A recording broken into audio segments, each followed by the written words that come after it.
Selamat siang guys, apa kabar? Sehat ya? Sehat, Bu. Sehat, Bu. Suara saya terdengar dengan jelas? Jelas, Bu. Jelas, Bu. Mumpung Jelas, lagi Bu. hujan. Karena lagi hujan, jadi terdengar dengan jelas ya. Sebelum kita memulai pelajaran kita hari ini, mari kita awali dengan berdoa. Fania lah yang glowing sendirian. Yuk, Van, bantu kami untuk memulai doa.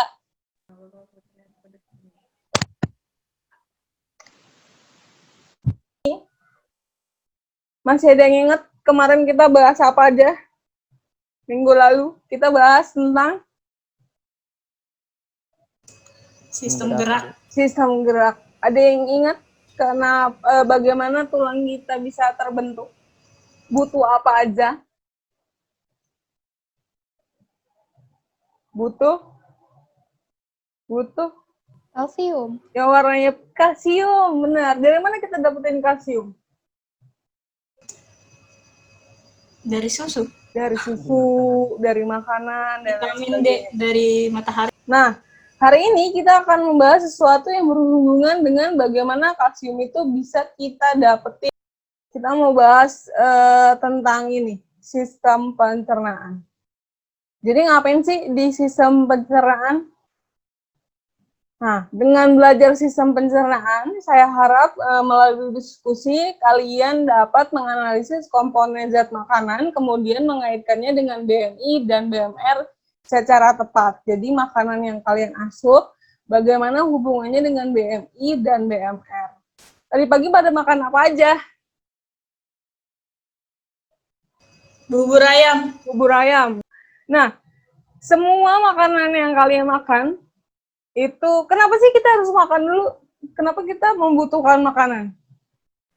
Karena buat energi. Karena makanan itu mengandung nutrisi yang akhirnya nanti akan dikonversi menjadi energi. Ini adalah komponen penyusun makanan juga. Terkait lemak, ada pertanyaan? Nggak ada? Bisa kita lewat? Makronutrien yang lain, ada yang bisa bantu saya? Bedanya apa? Kompleks dan sederhana? Coba. Apa tuh? Kalau kompleks itu, kalau misalnya masuk tubuh, harus dicerna lagi. Biar jadi karbohidrat simpleks. Kalau simpleks, cukup kita makan, jadi udah langsung tercerna. Langsung jadi energi. Contohnya? Contohnya kalau misalnya karbohidrat kompleks itu, saya taunya sih karbohidrat simpleks ya. Kalau misalnya karbohidrat simpleks itu cirinya manis. Nah, good. Makasih Radit. Jadi tubuh kita baik untuk darah, Fe misalnya, tulang, Ca, dan lain sebagainya. Sementara vitamin juga sangat dibutuhkan oleh kita untuk mekanisme pertahanan tubuh, sistem imun, pembentukan tulang, tambah darah, pembang, dan lain sebagainya. Ya. Meskipun jumlahnya sedikit yang dibutuhkan, tapi harus ada. Dan ini biasanya nggak bisa. Kemudian setelah kita tahu ini, kita mau ngapain? Nah, masih ada yang ingat tentang konsep 4 sehat 5 sempurna? Masih. Ilustrasikan dengan piramida. Piramida makanan. Nah, pemerintah membuatnya lebih mudah dengan piring, pakai piring. Supaya gampang diingat oleh kalian. Untuk satu kali makan, sebaiknya setengah dari piring kalian adalah mengandung sayur-sayuran dan buah. Setengah porsi dari piring yang kalian makan mengandung sayur-sayuran dengan buah.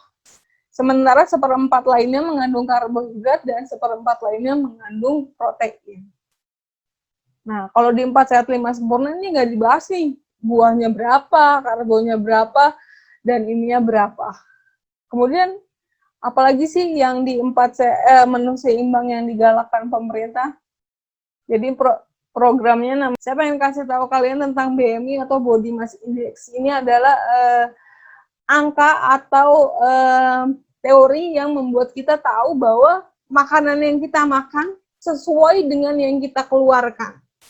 Cara ngitungnya gampang, berat badan dalam kilo dibagi tinggi badan dalam meter, kemudian dikuadratkan. Kebutuhan kita tercukupi, ini kaitannya dengan si BMR. Basal metabolic rate atau yang disingkat BMR adalah kebutuhan kalori, angka yang paling kecil yang dibutuhkan oleh tubuh kita. Buat apa? Buat proses fisiologis. Setiap orang tuh harus tahu berapa sih kebutuhan kalori yang dibutuhkan oleh dia. Dan ini bisa disesuaikan dengan berat badan. Ini kayak tadi hitung, saya punya gambar. Ini. Adakah yang bisa menemukan perbedaan? Oke, saya mau kalian jangan lupa download LKPD-nya, udah kan ya? Udah pada download LKPD-nya. Silakan dikerjakan bersama teman kalian. Seperti yang lalu-lalu, saya akan buka breakout Zoom-nya. Nanti kita setting 30 menit kali ya. Setelah waktunya habis, masing-masing dari kelompok akan mempresentasikan hasilnya. Menurut kalian, kenapa sih mereka bisa beda padahal kan anak kembar? Ya karena ini sih kebiasaan hidupnya ya nggak sih teman-teman. Hidupnya, oh gitu. Gimana menurut kalian kenapa mereka bisa berbeda? Pola hidup mereka berdua berbeda, Bu. Dan Rana punya bentuk badan yang berbeda. Dari aktivitas, ya. Mereka berbeda. Padahal anak kembar. Ya bener Rana. Karena siapa namanya Bu? Rana.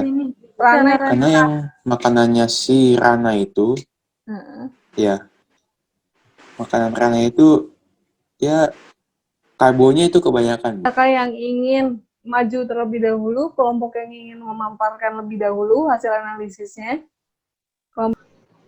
Di saya sudah. Yang lain? Selamat siang, Bu Uli dan teman-teman sekalian. Hari ini saya dan kelompok saya akan memaparkan hasil diskusi kami mengenai sistem pencernaan. Yang pertama tadi kita ada saya, lalu ada Olin, ada Vini dan Edgar. Kan? Udah jelas, nggak ada yang ditanyain lagi. Stop share ya. Ada yang mau bertanya? Kalau nggak ada, Vini mau nanya. Kan? Jadi meyakini. Kalau nggak ada pertanyaan, terima kasih kelompok 1 pemaparannya begitu baik dan bagus. Sebelum saya akhiri, ada pernyataan atau pertanyaan yang masih mengganggu atau belum jelas? Enggak ya, semuanya jelas. Kita akan lanjutkan di pertemuan selanjutnya di hari Jumat. Kalau tidak ada pertanyaan, sebelum kita mengakhiri kegiatan kita hari ini, silakan Keza bisa bantu kita untuk memimpin doa. Ayo Keza Naomi. Aduh, oke Bu. Teman-teman, marilah kita bersatu dalam doa. Dalam nama Bapa dan Putra dan Roh Kudus, amin. Selamat siang ya, terima kasih, amin. Dalam nama Bapa dan Putra dan Roh Kudus, amin. Terima kasih untuk perhatiannya. God bless you. Kita ketemu Jumat ya. Terima kasih, Bu.